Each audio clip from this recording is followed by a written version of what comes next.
बिस्मिल्लाहिर्रहमानिर्रहीम। मेरा नाम दानियाल आमिर है। मैं फ़िज़िक्स का टीचर हूँ और आज हम जो है वो फर्स्ट ईयर का फ़िज़िक्स का चैप्टर नंबर 1 स्टार्ट कर रहे हैं। अच्छा, चैप्टर 1 का नाम हमारे पास मेजरमेंट्स। अच्छा, मेजरमेंट्स को उर्दू में कहते हैं पैमाइश करना। अच्छा, सबसे पहला जो इसका दो चीज़ें हैं, मेजरमेंट क्या है और हमारे पास यूनिट क्या है।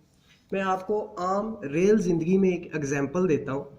लेट्स सपोज अगर हम किसी दुकानदार के पास चीनी लेने जाते हैं तो हम उसे कहते हैं कि भाई हमें 1 किलो चीनी दे दो। अब वो जो 1 kg है वो क्या है, हमारे पास यूनिट है। और जब वो तोल के दे रहा है वो क्या काम कर रहा है, हमारे पास मेजरमेंट कर रहा है, यानी हमें वो उस चीज़ की पैमाइश करके दे रहा है। अच्छा, बहुत सारे स्टूडेंट्स को प्रॉब्लम आती है कि बोर्ड स्कीम क्या है, किस चैप्टर में से कौन कौन सी चीज़ें इंपॉर्टेंट हैं और उसमें से कौन कौन से क्वेश्चंस जो है वो हमने तैयार करने हैं। इसीलिए मैंने हर नोट्स के साथ, हर चैप्टर के साथ बोर्ड स्कीम को भी साथ में लिखा हो। अच्छा, चैप्टर नंबर 1 की जब हम बात करते हैं तो इसमें से एक MCQs आता है, 4 शॉर्ट क्वेश्चन आते हैं, इसमें से लॉन्ग क्वेश्चन जो है वो नहीं आता। टोटल मार्क्स कितने बनते हैं, 9 मार्क्स, और परसेंटेज ऑफ पेपर जो है वो 8%।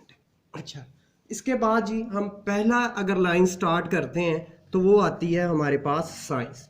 अच्छा, बहुत सारे बच्चों को इतनी ज़्यादा 10th तक पढ़ने के बाद भी साइंस की समझ नहीं आती कि बेसिकली साइंस है क्या। अगर मैं सिंपल सी बात करूं तो मेरे पास ये एक डस्टर है, आपको ये डस्टर नज़र आ रहा है। आप जैसे इसको देखते हैं तो आपको स्टार्ट में ही पता चल जाता है कि ये डस्टर है। आपको कैसे पता चला कि ये डस्टर है? आपने इसमें 3 काम किए। सबसे पहले आपने इसकी ऑब्जर्वेशन की। अच्छा, ऑब्जर्वेशन क्या है? किसी भी चीज़ को सरसरी तौर पे जब हम देखते हैं तो ये क्या कहलाता है, ऑब्जर्वेशन कहलाता है। आप किसी भी चीज़ को देखते हैं नॉर्मली तौर पे।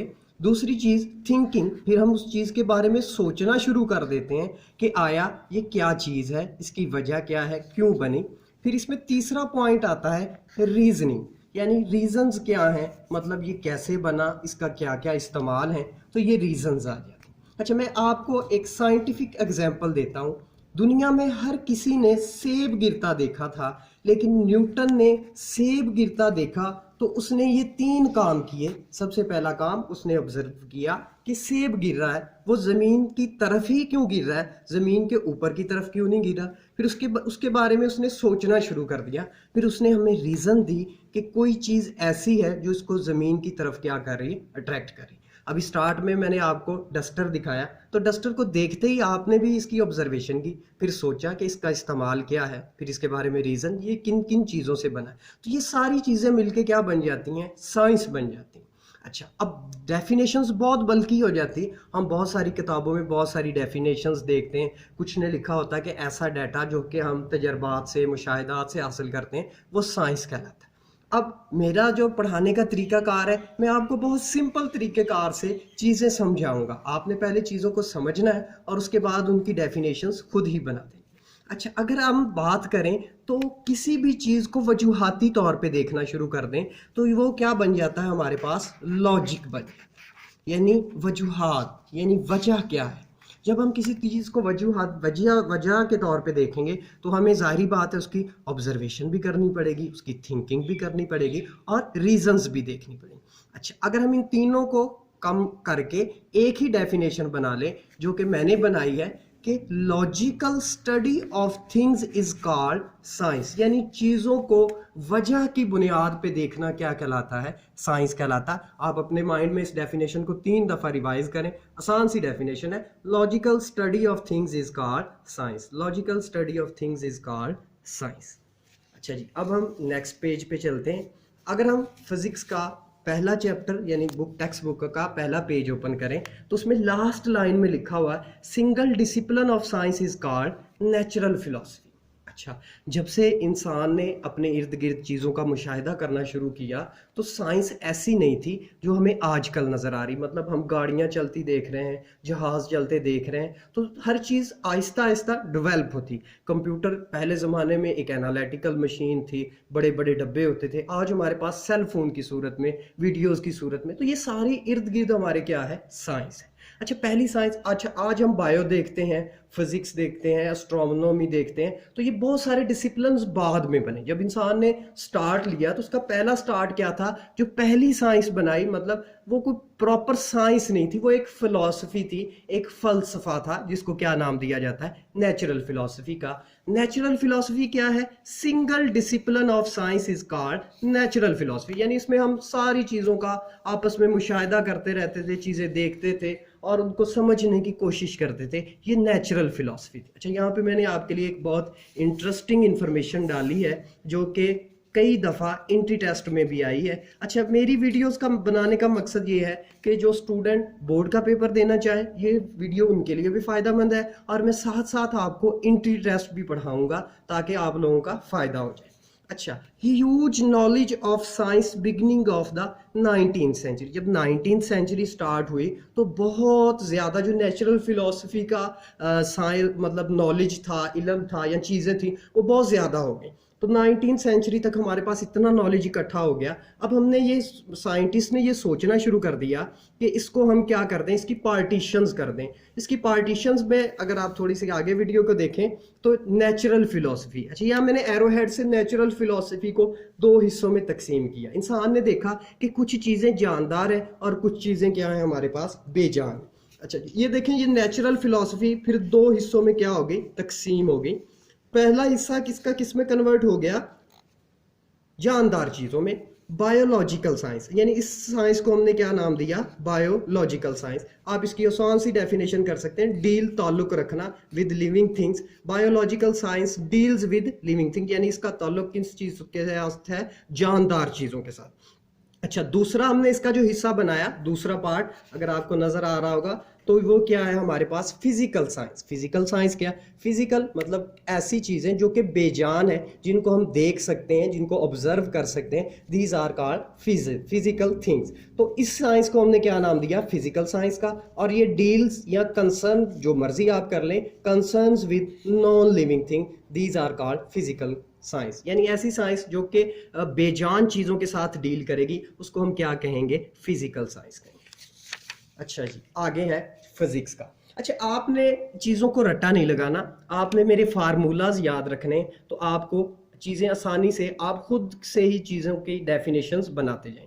अच्छा अब आ जाते हैं हम फिजिक्स पे, जो कि हमारे पास मेन टॉपिक है, और पिछले टॉपिक भी जो है वो बोर्ड पॉइंट ऑफ व्यू से काफ़ी इंपॉर्टेंट है, काफ़ी दफ़ा ये बोर्ड के पेपर्स के अंदर आए। अच्छा फिजिक्स, अच्छा यहाँ पे आपको एक फार्मूला नज़र आ रहा होगा, फिजिक्स।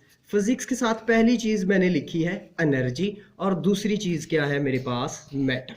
अब सवाल पैदा क्या होता है कि एनर्जी क्या है और मैटर क्या है। एनर्जी ताकत, एनर्जी बेसिकली क्या होती है, ताकत है, यानी कोई काम करने के लिए हमें क्या चाहिए होती है, एनर्जी।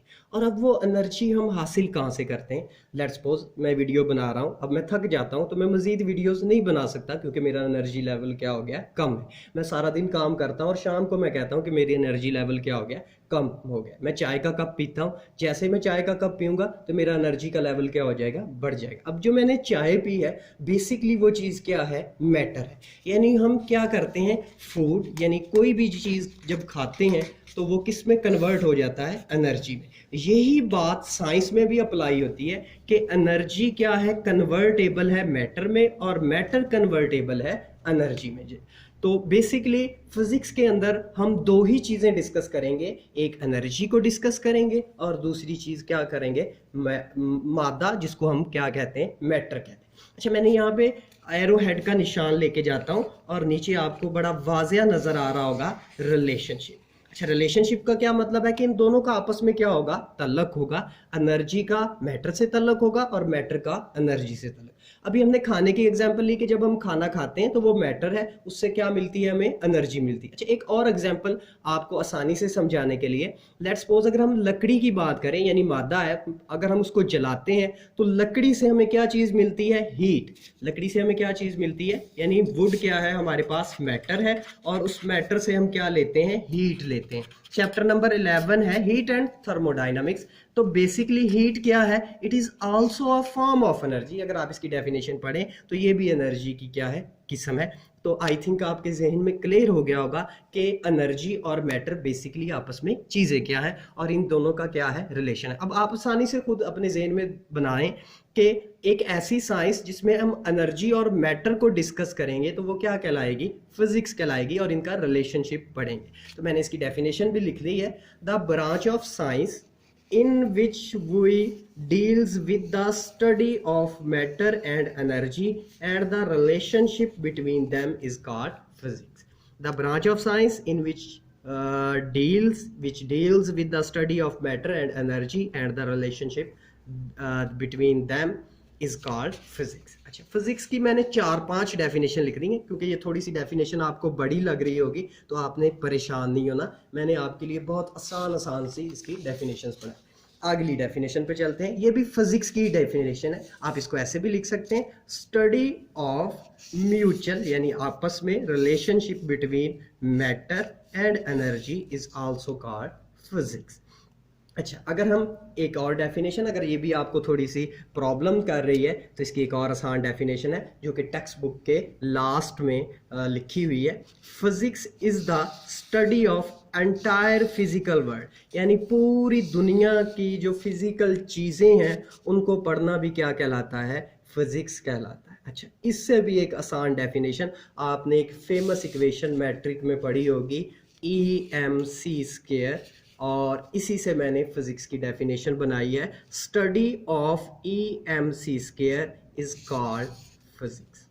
बहुत शुक्रिया, आज के लेक्चर के लिए इतना ही काफ़ी है, नेक्स्ट लेक्चर में फिर आपसे मुलाकात होगी।